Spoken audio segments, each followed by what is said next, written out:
More. What's the current legal position surrounding Andrew Tate? So last week, the detention order of the Tate brothers was ordered extended for an additional 30 days. The defense fought that, but the court ruled that they would be detained until the end of March. However, as to the two women that are also being detained along with the Tate brothers, the court last week ordered that they could be released on house arrest. Both decisions were appealed, and the appeal was heard yesterday. As far as the Tate brothers, the appeal was denied and they are still continue to be ordered. As far as the two women go, that decision was unfortunately reversed. So the prosecutors are the ones who had appealed their release on house arrest, and they did prevail. And now the women will stay in custody until the end of March as well. Absolutely not. I think a lot of what is circulating out there is out of context. Again, certain things are sometimes leaked, but the entire conversation is not provided to give somebody who's listening the full context. And if you actually hear the entire conversation about the references to Dubai, that was in relation to a pre-existing health condition that Andrew has. And long before he was arrested and detained for this investigation, he had a medical procedure that was scheduled in Dubai. And so the entirety of the context of that conversation is that he says if he is released, he plans to go to the appointment as scheduled. And it's a conversation about that procedure. That is certainly what they tried to convince the court of this time. And another factor also I do want to mention is, this investigation started close to a year ago in April. Since that time, the brothers have left Romania, I would say at least half a dozen times, and they've always returned. Although they weren't the accused at the time, they weren't specifically being investigated the way they are now, as in relation with a detention. The investigation had begun, and if they had anything to be concerned about, I don't think they would have returned to Romania. I mean, if they in fact were a flight risk. So I think all of those factors really weigh against the fact that they would go anywhere, not to mention that they're highly recognizable. It's hard to imagine where they would go that they wouldn't be identified. But that's certainly not what they were saying in the phone conversations that were used to convince the court.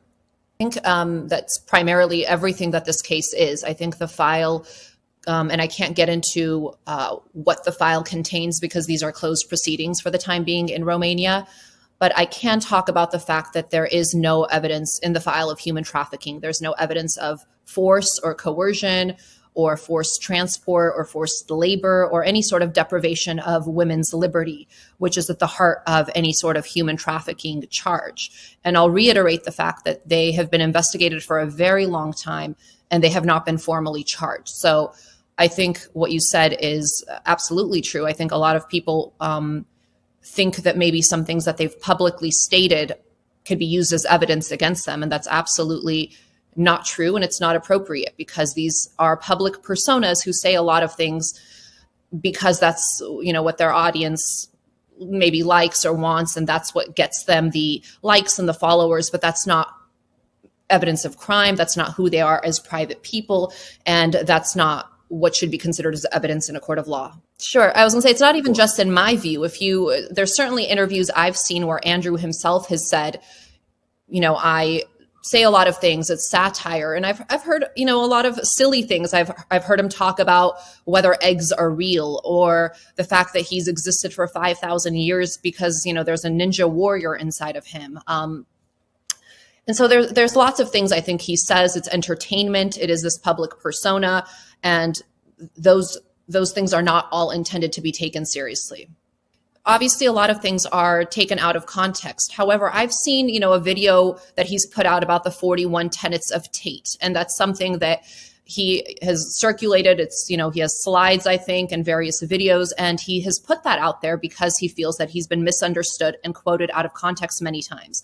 And I think it's important for anyone who's looking at his speech to go through his tenets, because those specifically, and those are thought out, these are not off the cuff remarks the way you get in a interview or something that could be taken out of context. These are specific things that he has given thought to and has said to clarify any sort of misunderstanding. And among those are, he talks about promoting loving consensual relationships with women. He talks about how he completely disapproves of any sort of violence within romantic relationships, and how women have, unique and really important strengths and abilities. So I think all of this talk about misogyny, again, there's a lot that is taken out of context. And I do think, as a feminist, I'm not trying to cast him or recast him. And I'm certainly not here to comment or judge him for the content he's put out. I'll be the first to admit I haven't seen a majority of the content, but I have seen certainly long form interviews where he has tried to explain some of the things that he has said that have offended a lot of people and that have been some of the most controversial things he said. I've also read and listened to those tenets. So again, I can't speak as to every single thing he said. And as far as I'm concerned, which is as his attorney in a criminal investigation, these things just are not evidence. And that's a topic for another day that could be debated as to, whether it's appropriate what he says or what he means by it. But that's not my role in this. My role is that these things are not evidence that should be used against him. The same way, again, I used an example previously about rap artists. You don't prosecute rap artists because they say things that, about maybe criminal activity or things that they might be talking about in a different context that could be used as evidence against them.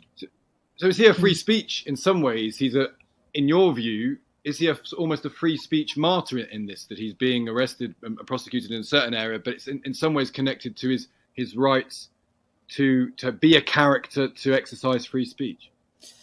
Absolutely. I think, again, his speech is obviously very controversial. And from where we sit now and what we've seen, there isn't evidence of the allegations that he's being investigated for. So why he's in custody at the moment, I'm not sure.